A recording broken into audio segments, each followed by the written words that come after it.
Hello, my dear friends. From far out on the water, the first thing you notice is the smell.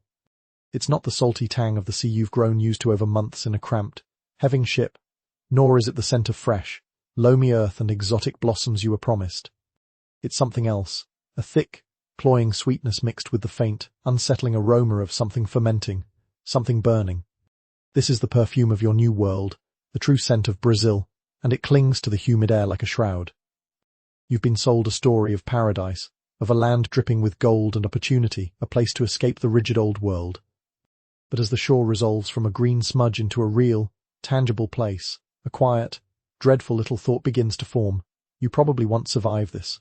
The stories were for them, the ones who stay behind. The reality is for you. So before you get comfortable, take a moment to like the video and subscribe, but only if you genuinely enjoy what I do here. Your support is a quiet comfort, a little signal that these whispers from the past are finding a home. Now, let your own world fade. Imagine the oppressive humidity, the low, constant hum of a million unseen insects, the thick, sweet air filling your lungs. Now, dim the lights. Maybe turn on a fan for that soft background hum. And let's ease into tonight's journey together. The cage they've built for you is gilded, but it's a cage nonetheless. The stories that brought you here were masterpieces of illusion, painted in the drawing rooms and counting houses of Europe. They spoke of a new world, an Eden reborn. In those tales, the sky is a perpetual, benevolent blue. Monkeys with curious faces swing from vines heavy with impossible flowers, and brilliantly coloured birds flit through the air like scattered jewels. The ground, they said, was so fertile you could drop a seed and watch it sprout before your eyes. And at the heart of this paradise was sugar. White gold. A substance so pure, so refined, it was seen as a miracle of nature, a gift from this bountiful land, presented on the silver platters of kings and queens.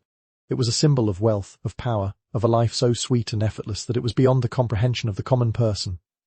This is the glamorous illusion. This is the dream you were fed, bit by bit, until it became your own. You imagined stepping ashore into a vibrant, sun-drenched painting. You imagined a life of purpose, carving out a piece of this paradise under a gentle sun. But the shocking reality begins with that smell.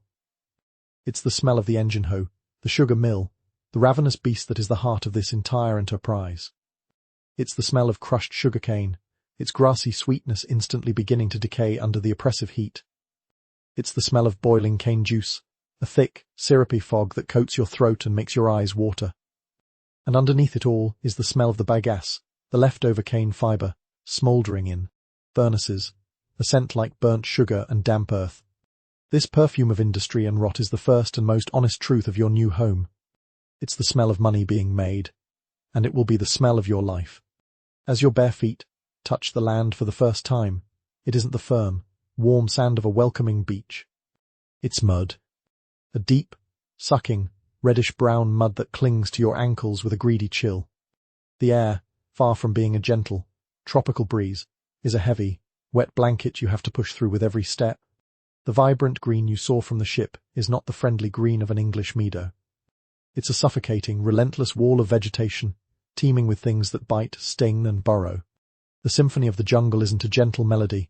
It's a cacophony of clicks, buzzes, and screeches from creatures you cannot see but can feel watching you. This isn't a painting. It's a living, breathing, and largely hostile environment. And why? Why the grand deception? The why is the most mundane and brutal reason of all: economics. The sugar trade of the 17th century was a global machine of immense profitability, but it was also built on a foundation of unimaginable human suffering. The illusion was necessary. It was propaganda. To get investors in Amsterdam, Lisbon, and London to part with their capital, you had to sell them a dream, not a nightmare. To justify the enterprise to the public and the church, you had to frame it as a civilizing mission in a verdant paradise, not a brutal extraction of resources from a hostile land using disposable human bodies. The pristine, white sugar cone sitting in a European parlour had to feel magical, pure, and utterly disconnected from the blood, sweat, and mud that went into its creation. The gilded cage of the Brazilian sugar plantation wasn't just for you, the worker. It was a carefully constructed fantasy for the entire world, a beautiful light-eyed and ugly, profitable truth. You are a part of that truth now. lie, is for others, far away. For you, there is only the mud, the heat, and that all-pervading, sickly sweet smell. As you and the others are herded from the shore, you look past the wall of jungle and up toward a hill. There, stark against the sky, sits a large, whitewashed house, grand and imposing. It seems to float above the squalor of the shoreline, a beacon of the power that brought you here. It is the Casa Grande, the big house, and it is from there that the entire world you've just entered is controlled, a world built on the sweet promise of sugar and the bitter reality of your sweat. You are marched up the muddy slope, your gaze fixed on that whitewashed fortress, the Casa Grande. It grows larger with every step, an architectural lie in the heart of the jungle. From a distance, it seemed pure and serene. Up close, you see the cracks in the facade, the faint green mildew creeping up from the foundations, the way the humid air makes the white lime paint look perpetually damp, like sweating skin. This is the center of power, the big house, and its shadow stretches over every single thing you can see, a cool, dark stain on the sun-beaten land. The glamorous illusion is one of impeccable, aristocratic order. This is a slice of Lisbon or Madrid, miraculously transplanted into the wilderness. You glimpse it through the wide, open doorways as you are shuffled past. You see a cavernous main hall with a floor of dark, polished wood that reflects the light like still water. Heavy, intricately carved furniture made from the exotic, almost black jacaranda tree lines the walls. You might see a clavichord in a corner, its keys silent, a testament to a refined culture that has no place here. The lady of the house, the Sinha, might float across a veranda, a pale ghost in a dress of imported silk, fanning her face with a delicate, painted fan. The master, the Senhor de Engenho, sits in a high-backed chair, looking out over his domain, a patriarch ruling his kingdom. The air inside, you imagine, smells of beeswax, dried lavender, and perhaps the scent of roasting meat from a distant kitchen. It is a world of quiet dignity, of intellectual pursuits and pious devotion, a bastion of civilization holding the chaos of nature at bay. But the shocking reality of this aristocratic bubble is held together by the most fragile of threads, and it is profoundly, almost comically, disgusting. The serenity is a carefully staged play. Just beyond the beautiful, shuttered windows lies the truth. There is no plumbing. The chamber pots from the elegant bedrooms, filled with the waste of the master and his family, are simply carried out by a slave and dumped.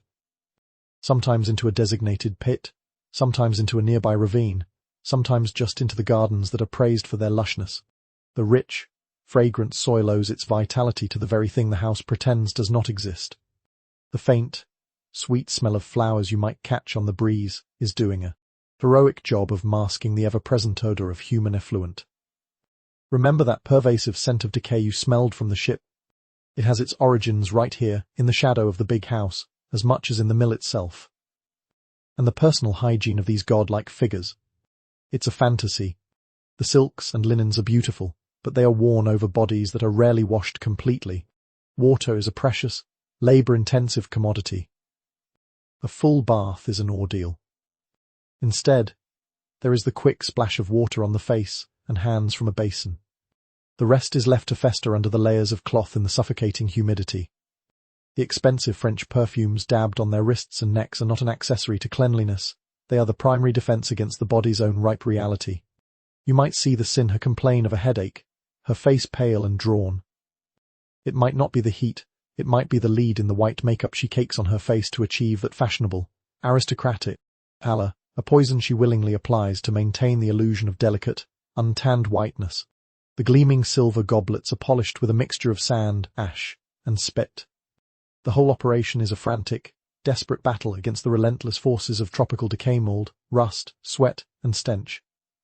The why behind this grand, unhygienic performance is the preservation of a brutal and necessary hierarchy.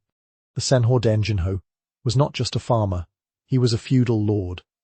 His authority, and by extension the entire colonial project, rested on the idea of innate European superiority. He had to be seen as fundamentally different from, and better than, the African slaves he owned and the native peoples he displaced. His house, his clothes, his manners, they were all props in this essential theatre of power. He was culture, you were nature. He was order, you were chaos. He was clean, you were dirty. For this world view to hold, the messy, organic realities of his own life had to be rendered invisible. The labor that cleaned his house, cooked his food, and emptied his chamber pot had to be silent and unseen.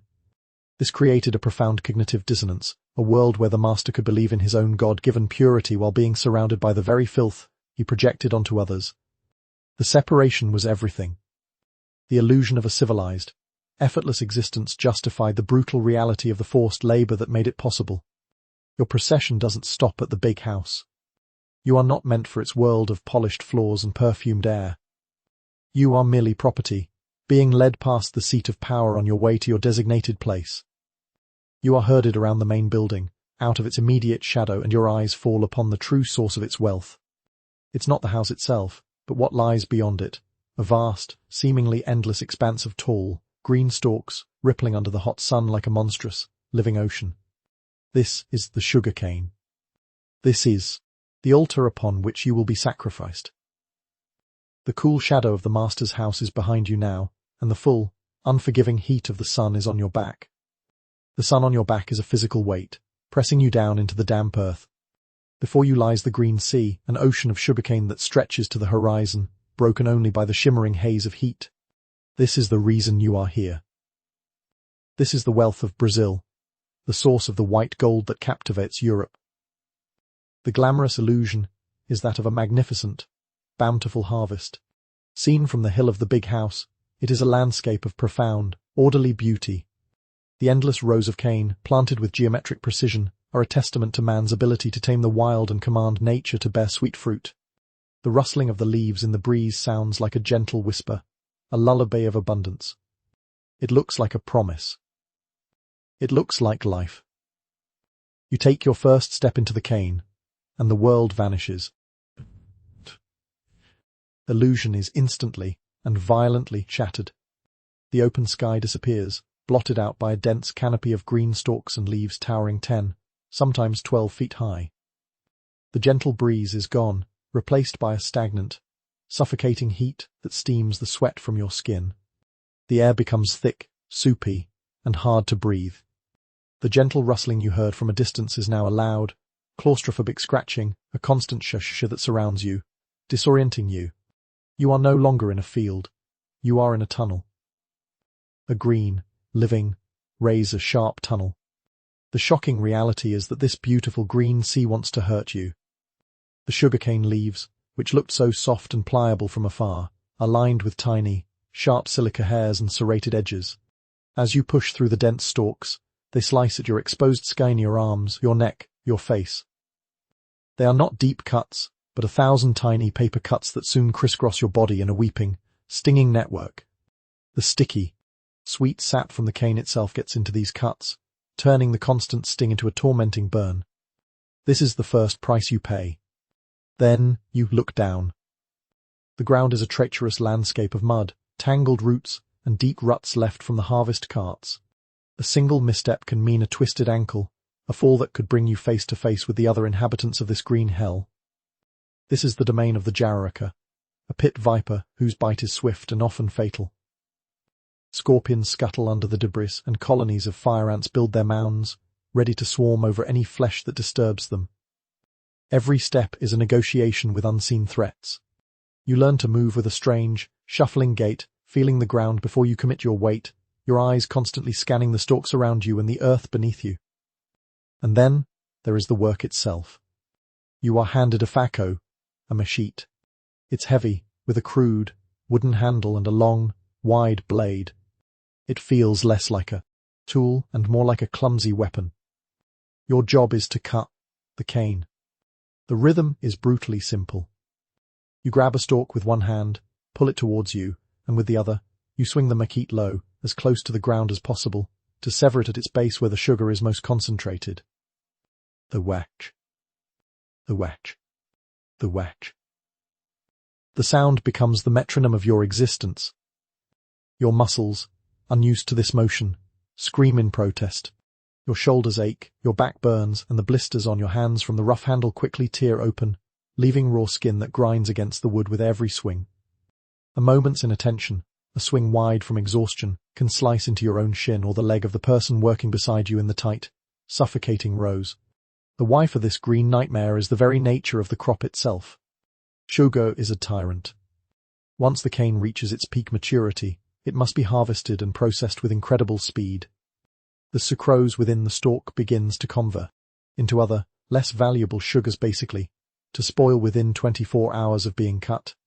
Every moment of delay means lost profit.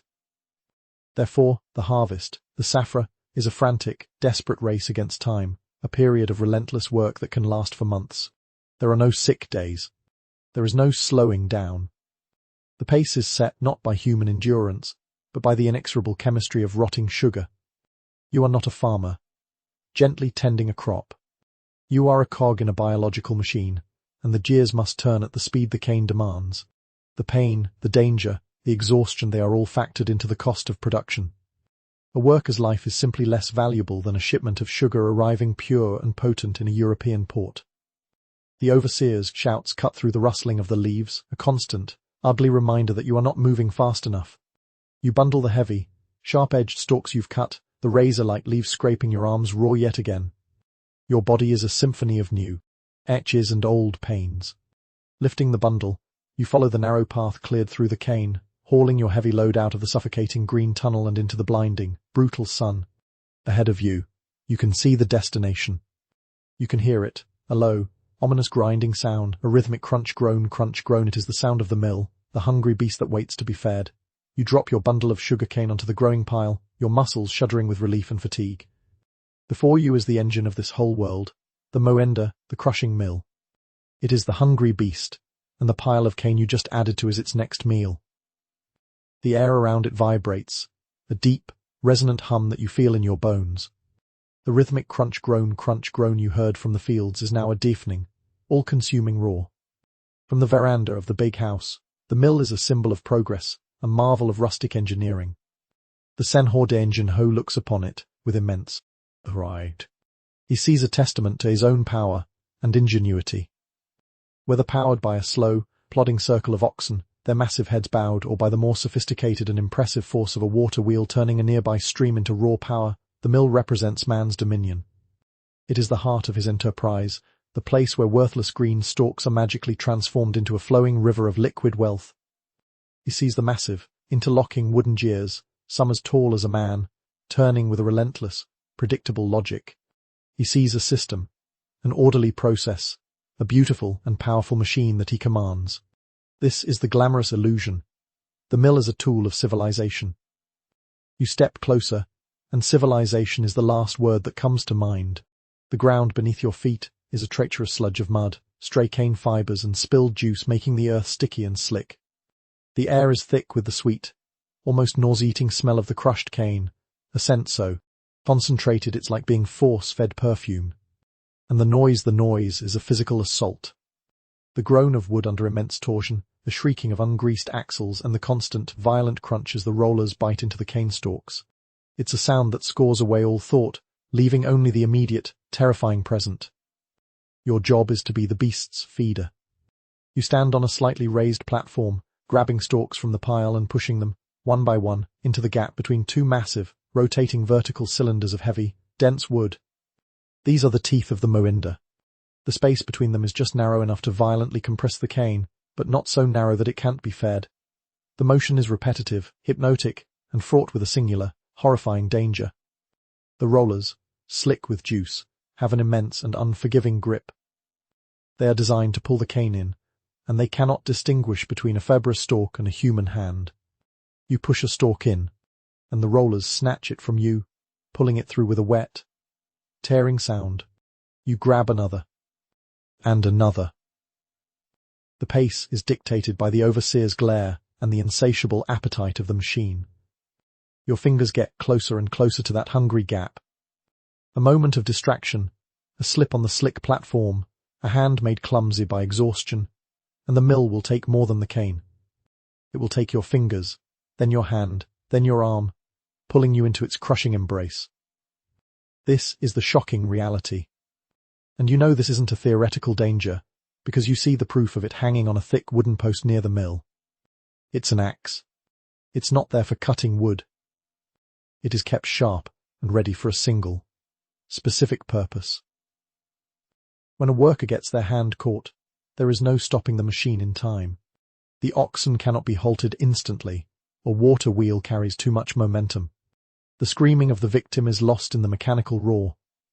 The only solution, the only way to save the person from being pulled in completely and to prevent the machine from jamming is for the overseer or another worker to grab the axe and sever the trapped limb. It is a moment of pure, practical butchery. A life is saved, perhaps, but a worker is lost. The beast has been fed, the machine is cleared, and the next person in line is shoved forward to take the place of the screaming, bleeding victim who has just been dragged away. The why is the cold, brutal logic of the production line. The flow of juice from the mill. The garapa is the lifeblood of the engine hoe. It cannot stop. The garapa begins to ferment almost immediately in the tropical heat. Any interruption in the crushing means a loss of sucrose, a loss of quality, a loss of money. The entire system is balanced on this continuous, frantic flow. A human limb, or even a human life, is a calculated and acceptable loss. It is cheaper to replace a maimed slave than it is to lose an hour of production during the peak of the harvest. The safety of the worker is not a variable in the equation. You are disposable. The machine is not. You finish your turn at the rollers, your hands trembling, your whole body slick with sweat and sticky juice. You step down from the platform, your ears ringing in the sudden, relative silence. As you move away, you see the product of this violent crushing. A greenish-brown, frothy liquid pours out from a channel at the base of the mill. It flows down a long, open wooden trough, a sweet-smelling river of raw sugar. This river flows directly toward another building, a long, low structure with a palm-thatched roof from which smoke and steam billow out in a constant, shimmering plume. Even from here, you can feel the heat radiating from it, a solid wall of palpable fire. That is your next destination, the boiling house, where the devil's sweet cauldron awaits. You follow the wooden trough, that river of raw cane juice, towards the boiling house, the Casa de Calderas. Heat hits you long before you reach the entrance, a physical presence that pushes against your skin and steals the air from your lungs. The building itself seems to shimmer in the heat it creates, an infernal mirage in the tropical sun. From the outside, viewed through the lens of profit and industry, this is a place of wondrous alchemy. It is a laboratory where the crude, greenish garapa is purified and transformed. The master of the engine hoe, the senhor, sees this as the heart of his art. He employs a specialist, the mescadekar or sugar master, a man of high status and arcane knowledge, to oversee this delicate process. The sugar master is a scientist, a magician, whose subtle adjustments and secret techniques turn raw nature into a refined, valuable commodity. This is the glamorous illusion, a carefully controlled, scientific transformation of dross into gold. You step inside, and the illusion of a pristine laboratory evaporates in a blast of hellish heat. The air is a thick, choking fog of steam and smoke, so dense you can barely see the far wall of the long, narrow building. It smells of boiling sugar, an overwhelmingly sweet and slightly burned scent that coats the back of your throat. But underneath it is the sharp, acrid smell of wood smoke from the massive furnaces and the faint, metallic tang of hot copper. It's a place that assaults every sense at once, a disorienting, suffocating inferno. The shocking reality is that this laboratory is one of the most dangerous places on the entire plantation. The floor is perpetually wet and slippery with spilled syrup and condensation. Down the center of the building runs a series of enormous copper cauldrons or kettles, set into a brick furnace. This is the train. Each kettle is progressively smaller and hotter than the last. The garapa flows into the first and largest kettle, where it is heated and clarified. Workers add temper, usually lime or ash, which helps impurities coagulate and rise to the surface as a thick, grey scum. Your job is to stand over this boiling, bubbling vat with a long-handled skimmer, scooping off the foul-smelling foam. The heat is relentless. You are stripped to the waist, your body constantly drenched in sweat that has nowhere to evaporate in the steam-filled air. The radiant heat from the copper kettle blisters your skin. The steam scalds your face and arms. Splatters of the boiling syrup, a substance far hotter and stickier than water, land on your skin, causing deep, vicious burns that are slow to heal. You work in shifts, often for 18 hours a day during the frantic peak of the harvest. Sleep is a luxury you take in short, exhausted snatches on the grimy floor, never truly escaping the oppressive heat and noise. The process continues down the line. The juice is ladled from one kettle to the next, becoming thicker, hotter, and more concentrated with each transfer. The final kettle, the tatch, is where the true danger lies. Here, under the watchful eye of the sugar master, the syrup is boiled until it reaches the precise crystallization point. The sugar master judges this striking point, not with a thermometer, but by touch and sight. He'll take a small amount of the boiling syrup, cool it slightly, and pull it between his thumb and forefinger to test its consistency. A moment's misjudgment, and the entire batch could be ruined. The pressure on him is immense. For you, the worker, the danger is more immediate. The final transfer of this thick, semi-molten sugar from the tatch into cooling pots is a perilous dance. A slip on the slick floor, a stumble from exhaustion, could mean falling into one of the kettles. It is a fate too horrible to contemplate, a death by boiling in a vat of sticky sugar. It happens. Everyone knows someone or has heard the story of someone who was lost to the devil's cauldron. The why for this brutal, high-risk process is, once again, a matter of chemistry and economics. There were no scientific instruments to precisely measure temperature or purity. The entire process relied on the empirical knowledge of the sugar master, passed down through generations. It was a craft, not a science, and it was a craft that demanded this specific, dangerous setup. The open-pan Jamaica train system was the most efficient technology they had. It allowed for a continuous flow, matching the output of the crushing mill. The use of human labor to skim, ladle, and transfer the syrup was simply the cheapest and most adaptable way to manage the process. The burns, the exhaustion, the deaths, they were considered an unavoidable operational cost, the price of turning green juice into white crystals.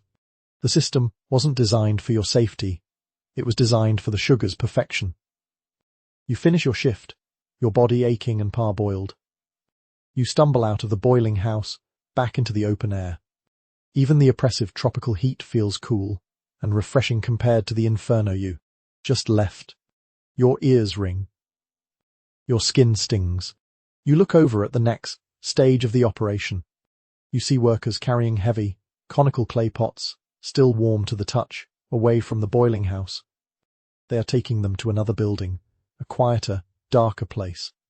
This is the purging house, the Casa de Purga, where the raw, brown sugar you've just helped create will begin its final, slow transformation into the white gold that the world desires.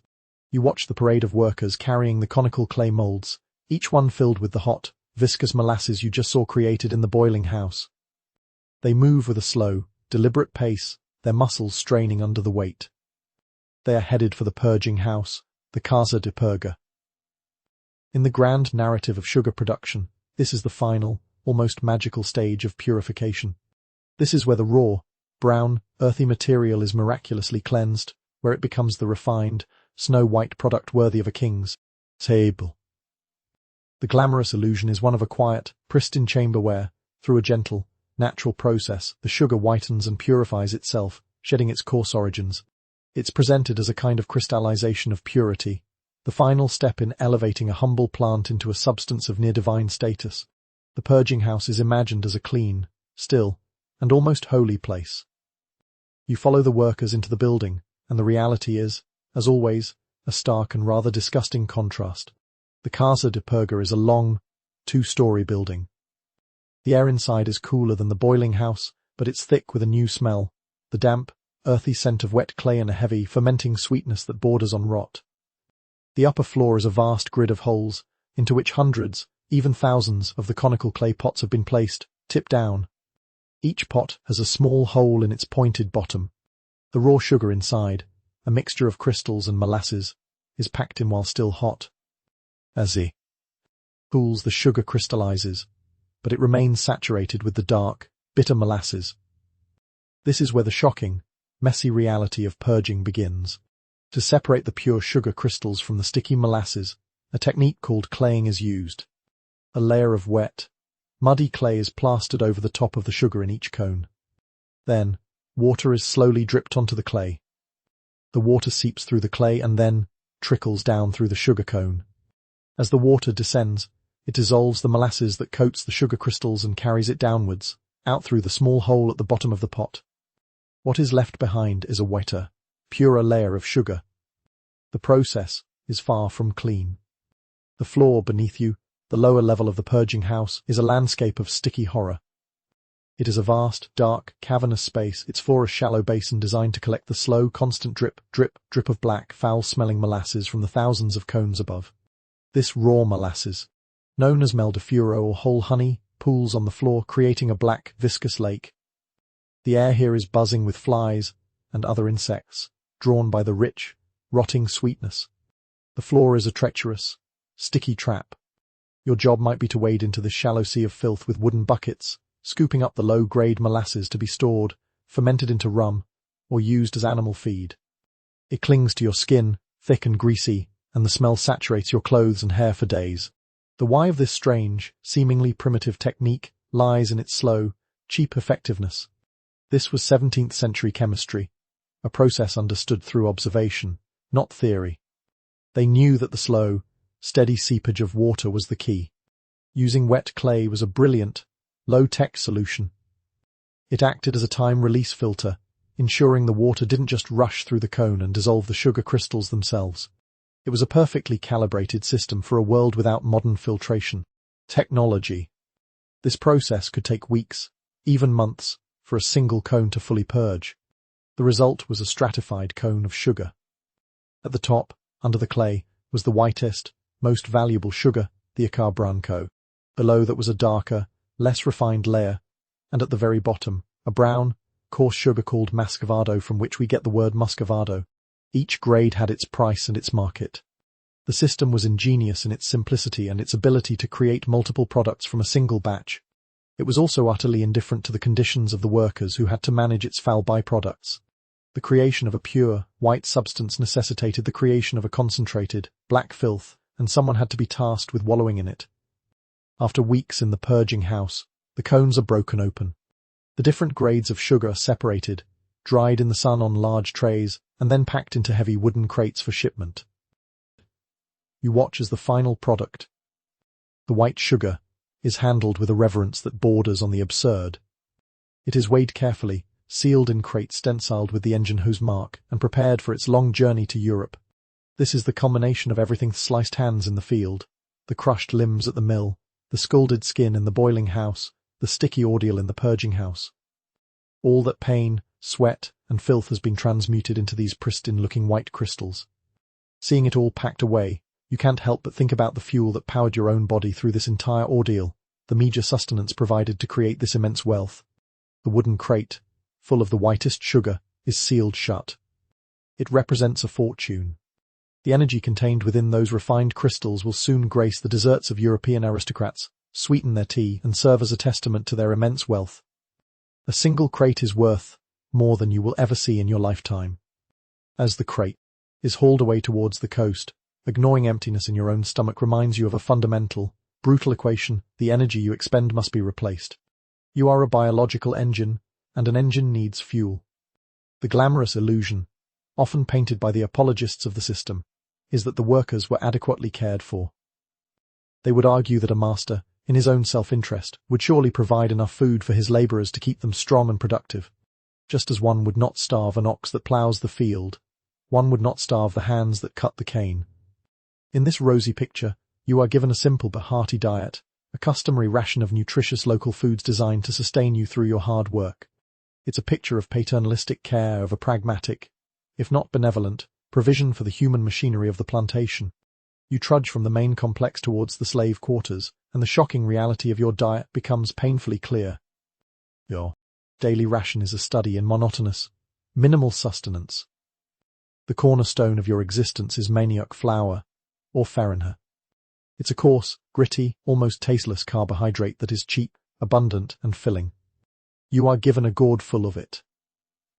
You might eat it dry, a dusty mouthful that sucks the moisture from your mouth, or you might mix it with a little water to make a thick, bland paste called pero. This is the bulk of your calories. This is the fuel for swinging a maquette for 12 hours. Accompanying the farina might be a ladle of bean stew, often thin and watery, cooked in a large pot with little more than salt and perhaps a few scraps of dried, salted meat or fish if you are lucky. This faijo, while providing some protein, is stretched to feed many. More often, the only other item is a piece of dried beef, carne seca. This isn't a juicy steak. It's beef that has been heavily salted and dried in the sun until it's as tough as leather. You have to gnaw on it, your teeth aching with the effort, to tear off a single fibrous strip. Fresh fruit or vegetables are rarely part of your official ration. You might get a banana or a piece of orange, but these are often scavenged or grown in a tiny personal plot, if you are even allowed one. The numbers tell the real story. The entire system is built on a ruthless calculation of caloric arbitrage. The Senhor de Engenho understands this perfectly. He knows that an adult performing hard labor needs a certain number of calories per day to function.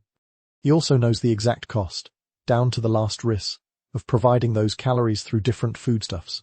Manioc flour is the cheapest possible way to deliver raw energy to a human body. Beans are a bit more expensive. Meat is a significant cost.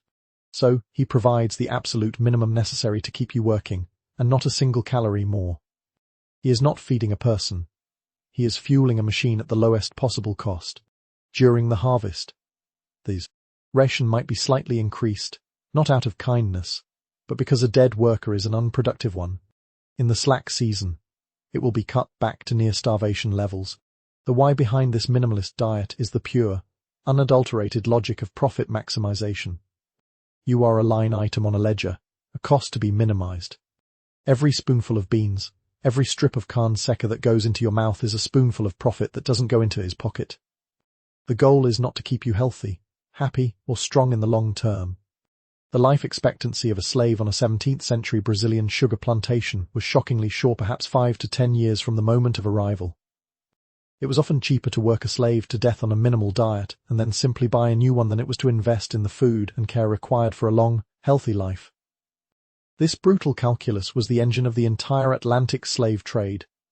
Human beings were imported like raw materials, used up in this production process, and discarded.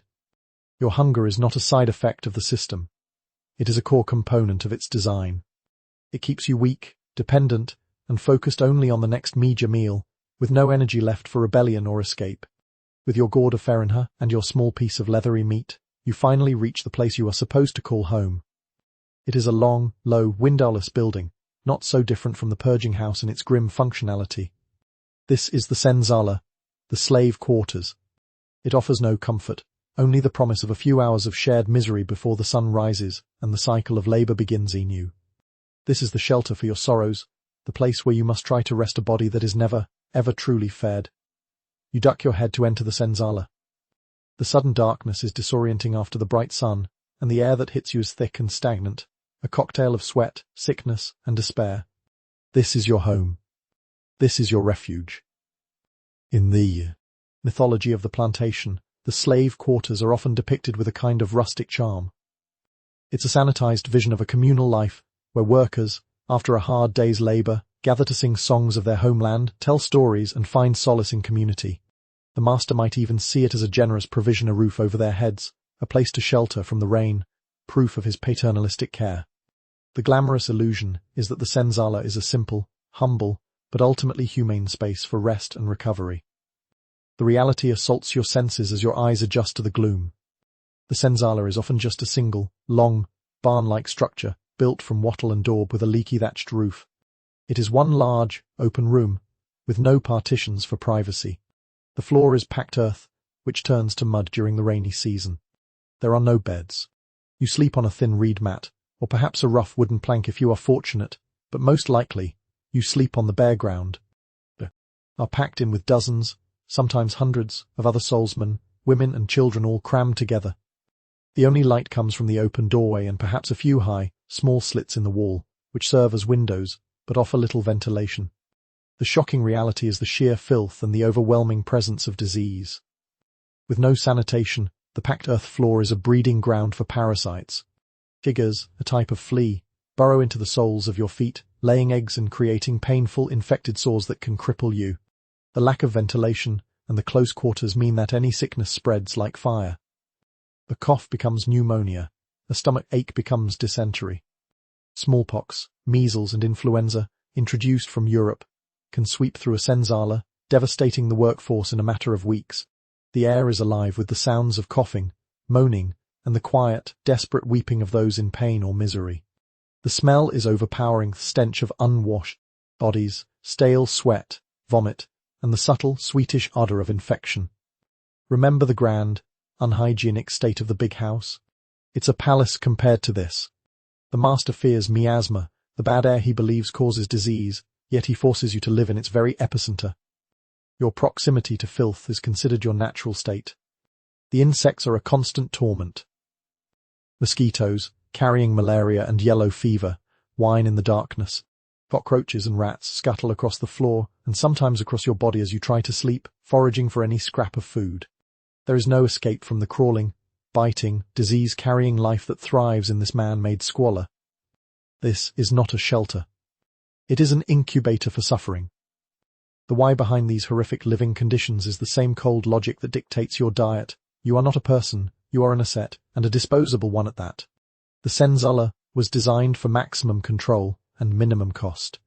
A single, large, open building is cheaper to construct than individual huts. It is also easier to guard.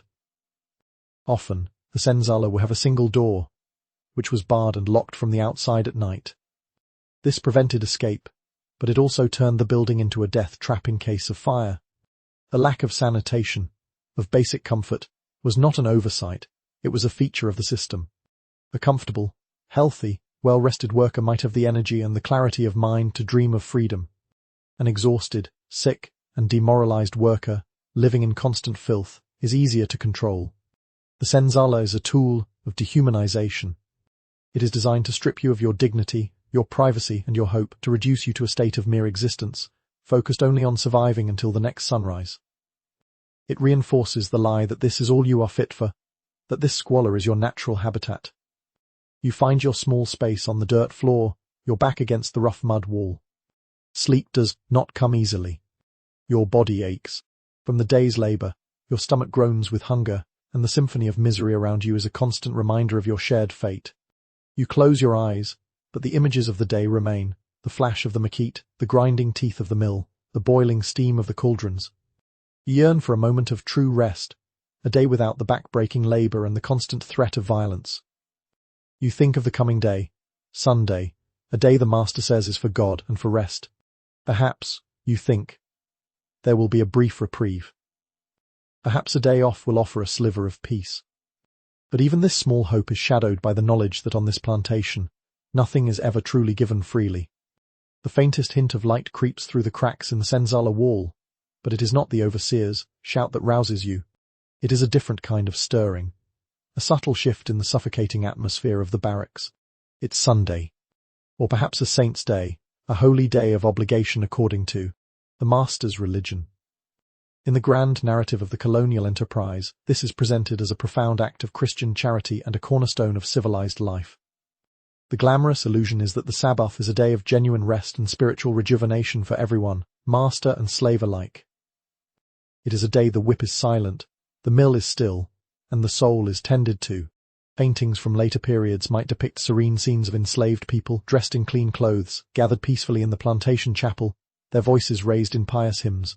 It's a comforting lie, suggesting a shared faith and a common humanity, a day where the brutal hierarchy is temporarily suspended at the foot of the cross. You rise from the hard earth, your body still aching, and the reality of this day of rest quickly asserts itself. The work of the engine hoe might pause, but your labor does not end. For most, the day off is an illusion, a mere shifting of tasks. The Master sees this day not as a gift, but as an opportunity. It is a day for the work that is essential but secondary to the main business of sugar production. You might be ordered to repair tools, mend fences, rethatch the roof of a leaky building, or clear new land. For the women, it is a day of endless domestic chores, washing the Master's fine linens in the river, beating them against the rocks, a task that is just as back-breaking as any work in the fields. The big house must maintain its illusion of effortless cleanliness, and Sunday is the day to perform the hard labor that makes it so. But there is another, more insidious reality to the Sunday respite. The Master, in his economic wisdom, often grants you this day to tend to your own survival. You are permitted, or rather, required, to cultivate a small personal plot of land, a row. This is where you will grow the very vegetables and grains that are missing from your official ration. This small garden is not an act of generosity. It is a calculated, Transfer of cost. By forcing you to grow your own supplemental food on your day off, the Senhor reduces the amount he needs to spend to keep you alive. Your rest day is spent toiling under the same hot sun, not for his profit, but for your own bare subsistence.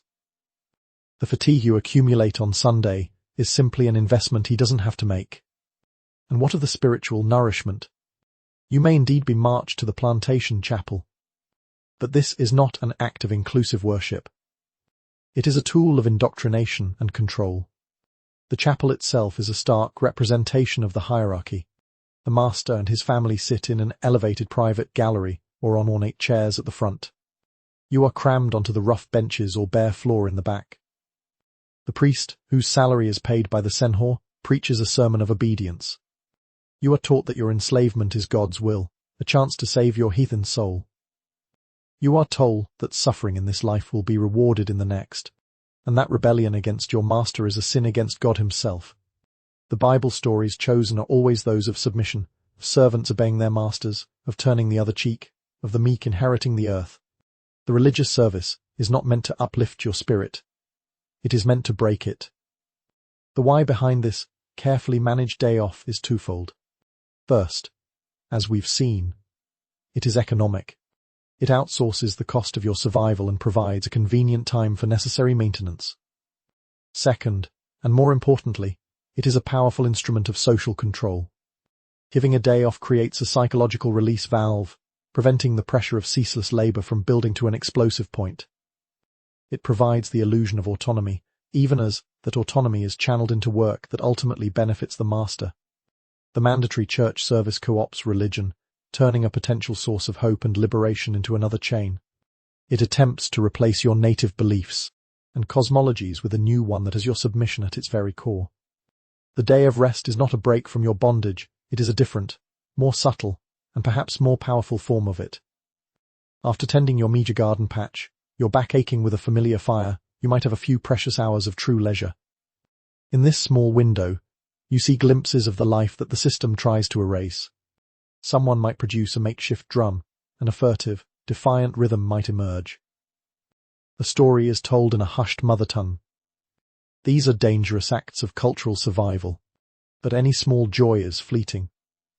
An injury you sustained during the week, a cut from a cane leaf or a burn from the boiling house, throbs with a new intensity. It feels hot to the touch. It is beginning to fester in the tropical humidity, a painful reminder that even a moment's peace is threatened by the ever-present reality of your physical decay and the brutal inadequacy of the care you can expect to receive. The throbbing in the cut on your arm has become a steady, insistent pulse. The skin around it is red and swollen, hot to the touch. The small slice you received from a cane leaf days ago is no longer a minor nuisance, it is a source of genuine fear. On the plantation, a small infection can be a death sentence. In the carefully curated history of colonial Brazil, medicine is often portrayed as one of the great benefits brought by the Europeans. The glamorous illusion is that of the compassionate physician or the pious friar, armed with the advanced medical knowledge of the old world, tending to the sick. They are depicted bringing cures for tropical maladies, setting bones with scientific precision, and offering relief from suffering. The plantation hospital or infirmary in this view is a sanctuary of healing, another example of the master's paternalistic care for his flock. You know better. You have seen what passes for medicine here, and it is a realm of terror, not healing. Where an injury becomes too infected to ignore, or a fever becomes too high, you are dragged to the person who handles healthcare. This is rarely a trained physician. It might be the overseer's wife, a friar with a book of medieval remedies, or sometimes the butcher, whose skills with a knife are deemed transferable to human flesh. The infirmary is not a clean, quiet space. It's often just a shed, dirtier and more desperate than the senzala, where the sick are isolated to die without infecting the healthy workforce. The shocking reality of the cure is that it is often a grotesque and agonizing ordeal, a product of superstition, ignorance, and a profound misunderstanding of the human body. The prevailing medical theory from Europe is based on Hume's idea that the body is balanced by four fluids: blood, phlegm, yellow bile, and black bile. Sickness is seen as an imbalance of these humours. Therefore, the cure is to rebalance them through violent means. For your infected arm, this treatment is not cleaning the wound. It is more likely to be bloodletting. A blade, probably the same one used for everything else, is used to open a vein in your other arm to let the bad blood out, weakening you when you most need your strength. Or perhaps they will apply a poultice. This isn't a soothing antibacterial ointment. It might be a paste made of animal dung, tobacco ash, and chewed herbs, a concoction more likely to introduce new bacteria than to fight the existing infection. If your fever is high, the cure is a purge. You are forced to swallow a violent emetic to make you vomit, or a powerful laxative to empty your bowels, further dehydrating and weakening your already struggling body. For a broken bone, there is no delicate setting. The limb is roughly yanked into an approximately straight position and strapped between two pieces of wood. If it heals crooked, you will live with the pain and the limp for the rest of your short life. Surgical procedures are performed without anesthesia, except for perhaps a swig of kachir, the fiery rum. The patient is simply held down while the surgeon cuts with a saw or knife, their screams echoing through the compound. The concept of germs is centuries away. The tools are not sterilized, they are simply wiped clean, carrying infection from one victim to the next. The why behind this medical brutality is a combination of the limits of 17th century European knowledge and, once again, the cold economics of the plantation. The humoral theory was the accepted science of the day. The treatments that seemed like torture to us were considered logical and necessary interventions by the people administering them. They genuinely believed they were rebalancing a dangerously imbalanced system. But this was compounded by the fact that you, the slave, were not a patient to be made comfortable. You were a piece of equipment to be put back into service as quickly and cheaply as possible. A real physician was expensive. Poultices made of dung and weeds were free. Why waste precious imported medicines on a slave when their life was valued so low? The goal was not to heal you in a way that preserved your long-term health, but to get you back on your feet for another few months of labor. If the cure killed you, it was often seen as an unfortunate but acceptable outcome. The disease was simply too strong. The cure was never questioned, because the worldview it came from was absolute. However, there is another medicine on the plantation. It is a secret, whispered medicine, practiced in the shadows of the senzala. It is the knowledge that the African-born slaves and the indigenous people of Brazil carried with the knowledge of the forest, of roots, barks, and leaves that could genuinely fight fevers, soothe wounds, and counteract poisons. A grandmother might know which leaf to chew to ease a stomach ache, or which root to boil into a tea to reduce swelling. This knowledge is a lifeline.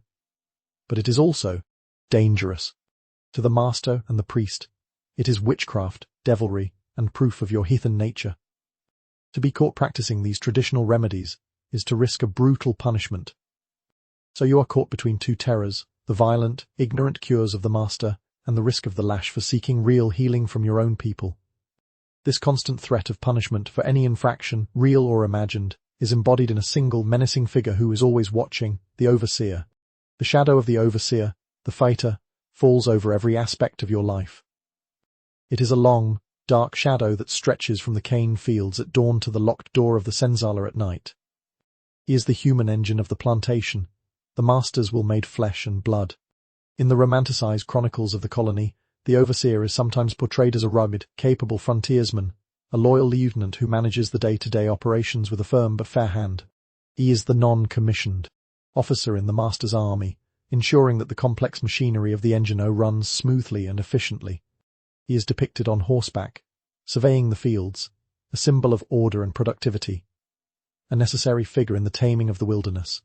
This is the glamorous illusion, the overseer as a pillar of the colonial establishment. You see him not as a pillar, but as a predator. The reality of the overseer is that he is the primary instrument of your daily suffering. He is often not a man of high birth or refined character. He might be a poor Portuguese immigrant, a man of mixed race, or even a former slave himself who has bought or earned his freedom and now enforces the very system that once oppressed him. His position is precarious. He is caught between the master, who demands relentless productivity, and you, the workforce, from whom that productivity must be brutally extracted. His success, his salary, and his very survival depend on meeting the master's quotas. This makes him not fair, but ruthless. His primary tool is not management, it is fear. And the physical embodiment of that fear is the whip. The chibata or the bekelhor, a heavy lash of leather or cured hide, is his constant companion. He carries it coiled on his saddle or slung over his shoulder. The sound of it cracking the air is a more effective motivator than any spoken command. The shocking reality of plantation life is that violence is not an occasional punishment for serious infractions. It is a routine and constant part of the daily workflow. You are whipped for working too slowly. You are whipped for dropping a stalk of cane. You are whipped for looking exhausted. You are whipped for speaking your own language. You are whipped for looking the overseer in the eye. The whip is a tool of communication, a way to correct, to terrorize, and to remind you of your status as property. The punishments are not administered with any sense of justice or proportion. They are often delivered in a fit of rage or frustration. A minor mistake can result in a lashing that tears the skin from your back, leaving deep wounds that will fester in the heat and humidity, creating a permanent latticework of keloid scars. For more serious offences, such as repeated attempts to escape or perceived insubordination, the punishments are a form of sadistic theatre. You might be forced into a tronco, a heavy wooden stock that clamps around your ankles and neck, leaving you exposed to the sun and insects for days. You might be fitted with a mascara de Flanders, an iron mask that prevents you from eating or drinking, often used to punish those suspected of eating dirt, a practice called geophagy, often a symptom of severe malnutrition or drinking cane juice. The purpose of these torturous devices is not just to punish the individual, but to serve as a terrifying example to everyone else. The why behind this system of routine terror is deeply rooted in the logic of slavery. The plantation system had to solve a fundamental problem: how to force a large, unwilling population to perform grueling, painful labor for no pay. Moral persuasion would not work. Incentives were minimal. The only remaining tool was absolute, overwhelming force. The overseer's job was to embody that force. His constant brutality was necessary to break the will of the enslaved, to crush any spirit of resistance, and to maintain an order that was fundamentally unnatural. The system could not function without it. The master, in the big house, could maintain his illusion of being a civilized gentleman precisely because the overseer was doing the dirty, violent work for him. The master orders the sugar produced, the overseer ensures it happens, by any means necessary. He is the buffer, the one who absorbs the moral filth of the system, allowing the senhor to keep his hands metaphorically clean. You learn to read the overseer's moods like you read the weather. You know the sound of his horse's hooves, the cadence of his shout. You become an expert in the art of being invisible, of working just hard enough not to draw his attention. You keep your head down, your expression blank, your movements efficient. You survive by making yourself as much like a machine as possible. But even in this atmosphere of constant, suffocating terror, the human spirit is not entirely extinguished. In the quiet moments, in the dense green of the cane fields where the overseer's eyes cannot penetrate, whispers are exchanged. Small acts of defiance take root. You are discovering that even in the face of overwhelming force, there are subtle ways to fight back, to reclaim a piece of your stolen humanity. You are deep in the cane fields, the green walls of stalks creating a temporary refuge from the overseer's gaze. The air is still and hot, and the only sounds are the rhythmic thwack of machetes and the rustling of leaves. Here, in these brief, stolen moments of relative privacy, a different world exists. In the official story of the plantation, a narrative written by the masters, the enslaved are portrayed as either docile, childlike beings who accept their fate or as savage brutes who can only be controlled by force. Any resistance is depicted as a violent, chaotic outburst, an act of animalistic rage. The glamorous illusion, from the master's perspective, is one of total control, where his power is so absolute that meaningful resistance is impossible. He sleeps soundly in the big house, confident that his human property is subdued. But here, in the whispering cane, the shocking reality of resistance unfolds. It is not always a grand, violent rebellion. Most often, it is a quiet, constant, and incredibly courageous war of attrition, fought with the only weapons available to you, your mind, your body, and your deep knowledge of the very system that oppresses you. This is the resistance of the small. You might see a fellow worker, with a subtle, almost imperceptible flick of his wrist, strike a cane stalk just a little too high. He is not being lazy, he is being strategic. He knows that the highest concentration of sugar is at the base. By cutting it high, he is leaving a fraction of the profit in the ground. It is a tiny, invisible act of sabotage, one of thousands that will occur today, a small theft of the master's precious sucrose. Another form of resistance is slowing down. You learn the precise, minimal pace you can work at without attracting the lash. You create a collective rhythm with your fellow workers, a silent agreement to conserve energy, to stretch the work out, to refuse to be broken by the frantic pace the master demands. This is called corpomole, the soft body, a feigned laziness that is actually a sophisticated tactic of self-preservation and economic warfare. You might accidentally misunderstand instructions. The tool might happen to break from overuse. The cart might get stuck in the mud. Each of these small acts costs the master time and money. They are pinpricks, but thousands of pinpricks can bleed a giant. The most personal form of resistance is the fight to preserve your culture. The master and the priest try to erase your identity, forcing you to use a new name and worship a new god. But in the shadows of the senzala at night, an elder tells the stories of your ancestors in your forbidden mother tongue. You learn the songs and the dances. You practice a syncretic religion, cleverly hiding your African deities, the oryx, behind the masks of the Catholic saints the master forces you to worship. Saint George, the dragon slayer, becomes Ogham, the god of iron and war. The Virgin Mary becomes Yemund, the goddess of the sea. This is a profound act of spiritual rebellion, creating a private world of meaning and power that your master can never touch or understand. The why behind this form of resistance is survival. Open, violent rebellion was almost always a suicidal act. The master had guns, horses, and the full backing of the colonial state. While slave revolts did happen, they were rare and brutally suppressed. So for day-to-day survival, resistance had to be subtle, deniable, and sustainable. The goal was not to overthrow the system in a single day, but to survive it, to carve out spaces of autonomy within it, and to deny the master the one thing he wanted most, your complete and total submission. These small acts were a way of saying, you may own my body, but you do not own my mind. You do not own my spirit. They were a constant, nagging reminder to the oppressor that his property was, in fact, human, with its own will, intelligence, and dignity. This war of the flea, as it has been called, was a way to fight back without dying, to assert your humanity in a system designed to eradicate it. Sometimes, the whispers in the canbrakes are about escape. You hear stories of Quilombo's, communities of escaped slaves hidden deep in the unforgiving Brazilian interior. The most famous is Palmares, a legendary fugitive kingdom that would resist the Portuguese for almost a century. These stories are a potent source of hope, a dream of a life of freedom. But escape is incredibly dangerous. You would have to navigate a hostile jungle, hunted by professional slave catchers, the Capites do Maito, who were often as brutal as the overseers. For those who cannot risk escape, there is another, more immediate way to find a temporary reprieve, a fleeting moment of numbness from the pain of your existence. It is a liquid fire, a product of the very sugarcane that enslaves you. After the molasses has been drained in the purging house, some of it is not fed to animals, but taken to a still, where it is fermented and distilled into a potent, raw spirit.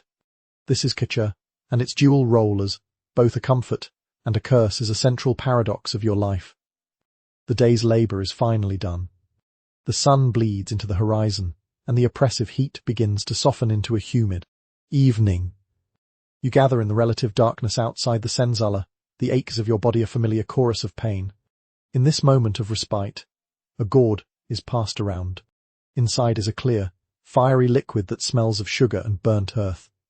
This is kacha, the raw, powerful rum distilled from the sugarcane molasses, the very byproduct of your endless work. In the stories the master might tell himself, the daily ration of rum is an act of calculated generosity.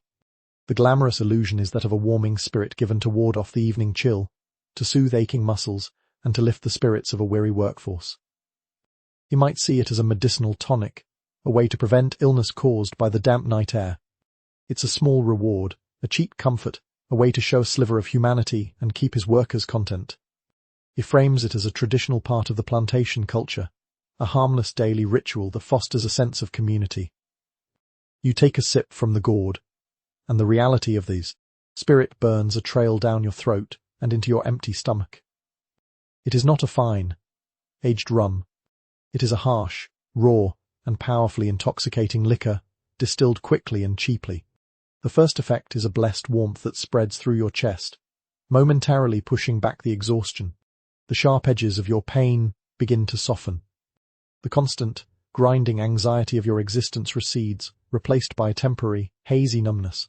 For a few precious moments, you can almost forget the whip, the mill, the heat. You can laugh with your comrades, share a story, and feel a flicker of something like joy. This small comfort is real. It is a shield, however thin, against the overwhelming despair of your life. But this comfort is a trap, and this is the shocking reality of Kachar. The master does not give you this spirit out of kindness. He gives it to you as another, more insidious tool of control. A workforce dulled by alcohol is a workforce less likely to rebel. A mind clouded by a hangover is a mind less capable of planning an escape. The temporary relief it provides tonight ensures your misery and compliance tomorrow. You become dependent on this fleeting escape. The daily ration creates a craving, an addiction that makes you more pliable, more predictable. Furthermore, it is used as a direct instrument of commerce. The master might pay for extra work, not with money, but with an extra ration of rum. He uses it to create divisions within the enslaved community, rewarding informants or favored workers with more of the spirit, breeding jealousy and mistrust. And most brutally, Kachar was a key currency in the slave trade itself. The very rum produced by the sweat and suffering of enslaved people in Brazil was loaded onto ships, taken to the coast of Africa and traded directly for more human beings, who would then be brought to Brazil to produce more sugar and more rum. The cycle is monstrously perfect. The spirit that numbs your pain is the very same liquid used to purchase the bodies of your brothers and sisters. You are forced to drink the price of your own people's enslavement. The why of this institutionalized alcoholism is its stunning effectiveness as a multi-purpose tool of subjugation. It pacifies, it controls, it indebts, and it fuels the very trade that sustains the entire plantation economy. It is far more sophisticated than the whip. The lash controls the body through pain, but Kachar controls the mind through a deceptive promise of relief. It transforms a potential source of rebellion, the byproducts of the sugar process, into an instrument of social peace. It is a chemical overseer, working from the inside out. The master understands that a slave who is looking forward to his nightly ration of rum is a slave who is less likely to be looking for a path to freedom. It creates a state of perpetual numbness, a spiritual deadening that is even more effective than physical restraint. It helps you endure an unendurable life. But in doing so, it helps to ensure that you will never escape it. The gourd is empty. The brief, artificial warmth fades, leaving behind a familiar coldness. The numbness recedes, and the pain and despair creep back in, perhaps even sharper, now in contrast to the fleeting relief. You look around at the faces of your comrades, silhouetted in the moonlight. Some are lost in a drunken haze, others are quiet and somber.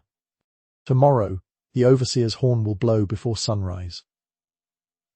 You will rise, your head thick and your body still aching, and you will march back to the fields. The harvest season is long, but it is not infinite. A part of you clings to the idea that when the last stalk of cane is cut, there will be a change, a rest, a reprieve. But deep down, you know the truth of this place. There is no true end, only a cycle. Months have passed in a blur of sweat, toil, and fear. The vast green sea of cane has been slowly, painfully, and systematically levelled. The last stalks are cut. This last load is hauled to the mill. The great grinding sound of the Mundane falls silent for the first time in what feels like a lifetime. The roaring furnaces of the boiling house are extinguished, and the thick, sweet smoke no longer chokes the air. The harvest, the saffra, is over. A strange, almost unsettling quiet descends upon the engine hoe. In the narrative that the master constructs for himself and for the outside world, this is a time of celebration and accomplishment. The glamorous illusion is that of a harvest festival. He has wrestled wealth from the earth, and now is the time to acknowledge the successful completion of this monumental task. He might host a grand banquet in the big house, his table groaning with roasted meats and fine wines imported from Europe. He may even extend his generosity to the slave quarters, ordering a pig to be roasted and distributing an extra ration of Kachar. It is framed as a shared victory, a moment for the entire plantation community, from the senhor down to the lowest field hand, to celebrate their collective achievement. It is a time, he would say, of well-earned rest. You stand in the silence, listening to the unfamiliar sound of the wind without the background roar of the mill, and the reality of this celebration is a hollow, bitter thing. The roasted pig, if it materializes, is a pittance, a single meal to punctuate months of near starvation. The extra rum is just a way to ensure that any potential for unrest is drowned in a collective stupor. The rest you are granted is fleeting and overshadowed by a dreadful certainty. This is not an end. It is merely a pause. The shocking reality is that the work does not stop, it only changes its form. The end of the harvest is the beginning of the dead season, a time for maintenance, for repair, and for preparation. The master sees his machinery, his land, and his workers as assets that have been run hard and now need to be serviced for the next round of production. You are not celebrating, you are being refurbished. Your new tasks are just as grueling as the harvest, if not as frantic. You will be sent into the fields you just cleared to dig them up, preparing the soil for the new planting. You will spend days under the hot sun digging irrigation ditches and drainage canals. You will be sent into the forest with an axe to chop wood for the insatiable furnaces of the boiling house, stockpiling fuel for the next saffra. You will be tasked with repairing the mill, carving new wooden teeth for the giant gears, a task requiring precision under the threat of the lash. You will rethatch the roofs of the outbuildings, repair the crumbling brick of the furnaces, and clear new land for future planting, a brutal process of burning and uprooting the dense forest. There is no sense of accomplishment, no feeling of a job well done. Every task you perform is simply a link in an endless, repeating chain. The ditches you dig will water the cane that you will plant. The cane you plant will be the cane you harvest. The cane you harvest will be crushed in the mill you repaired and boiled with the wood you chopped. The sugar you create will be sold to buy more tools, more land, and more people, to make the cycle bigger, but never different. It is a perfect, closed loop of labor and suffering, and you are trapped inside it. The why behind this endless cycle is the fundamental nature of agricultural capitalism on the plantation. The engine hoe is not a farm in the traditional sense, it is a factory, and a factory must always be preparing for the next production run. There is no concept of a fallow period for human beings. Your labor is a resource to be exploited year-round. Any moment you are not working is a moment of lost potential profit for the master. The dead season is when he invests your labor into the infrastructure that will increase next year's yield. He is not just maintaining his capital, he is growing it, using your sweat as the fertilizer. The feeling of being on a relentless, soul-crushing treadmill is not an accidental byproduct of the system, it is the system's core design. It fosters a sense of hopelessness, a belief that this cycle is the only reality that has ever existed or will ever exist. It is a powerful psychological tool, perhaps even more so than the whip, for ensuring your compliance. As you dig into the hard-packed earth, your muscles burning with a familiar ache, you might look up towards the coast. You see a ship on the horizon, its sails white against the blue sky. It is a ship like the one that brought you here, and it is likely carrying the sugar you produced, the literal fruit of your suffering, away to a world you cannot imagine.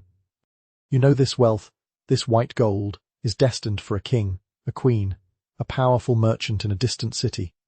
They are the ones who sit at the very top of this chain of misery, the ghosts on a throne of sugar, a power you can feel in every ache of your body, but will never, ever see. The ship on the horizon shrinks to a speck and then vanishes. It is sailing east, back to the old world, carrying the crates of white gold that your hands have shaped. That ship, and the wealth it contains, is heading for a world you can only imagine through the distorted fragments told by sailors and priests. It is a world of kings, queens, and powerful merchants, a world of unimaginable opulence and power.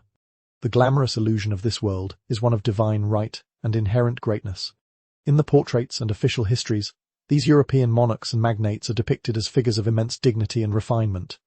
They sit on gilded thrones, draped in velvet and ermine, their fingers heavy with jewels. Their power is presented as natural, ordained by God, a consequence of their noble blood and superior civilization. They are the pinnacle of humanity, and the wealth that flows into their courts from places like Brazil is simply their rightful due, a tribute from the lesser parts of the world to its rightful center. You stand on the sun-scorched earth of the plantation, a landscape of toil and pain, and the reality of that distant power is something you feel in your very bones. You are the source. Your suffering is the foundation upon which those gilded thrones rest. The shocking reality is that the refined world of the European court is directly, physically, and inextricably linked to the filth and brutality of your own. The pristine white sugar that sweetens the king's tea is the same sugar that was purged with wet clay in a stinking, fly-blown shed. The profits that paid for the Queen's silk gown were generated by the severed limb at the crushing mill. The jewel in a merchant's ring was purchased with the wealth created by your 18-hour shifts in the hellish heat of the boiling house. There is no separation.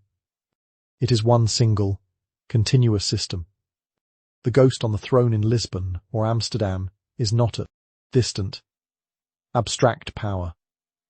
He is a silent partner in your daily misery. His demand for sugar, for profit, for more, is the ultimate why that drives every action on the plantation. It is his demand that fuels the master's ambition. It is his demand that sharpens the overseer's whip. It is his demand that locks the door of the Senzala at night. You will never see his face. You will never hear his name. But his presence is everywhere. It is in the meagre scoop of Fahrenheit in your gourd. It is in the sting of the cane leaf on your arm. It is in the relentless, grinding rhythm of the cycle without end. The king does not think of you. The queen does not know you exist. To them, sugar is a white, crystalline powder that appears in a porcelain bowl on their table. It is a magical substance, pure and clean. The entire global system of trade and colonization is designed to maintain this fiction, to insulate the consumer from the producer, to hide the brutal reality of production behind a veil of romance, distance, and willful ignorance. The ghost on the throne can enjoy his sweet life precisely because he never has to witness the bitter sauce. He is the ultimate beneficiary of the great illusion you have been living every day, the illusion that separates the beautiful product from the ugly process. Your life, and the lives of the millions enslaved with you, are the invisible ink in the ledger books of empires. You are the human cost that is never tallied on the balance sheets. You are the foundation that is deliberately buried and forgotten. The entire magnificent edifice of the Atlantic world, the grand colonial cities, the powerful navies, the burgeoning industries is built upon the wealth generated by your uncompensated, coerced labor. You are not a footnote in this history. You are its central, silenced, and beating heart. The sun begins to set on another day of the dead season. The work is done for now. You trudge back toward the Senzala, your body aching, your spirit weary. The brief hope that the end of the harvest might bring has evaporated, replaced by the grim certainty of the repeating cycle.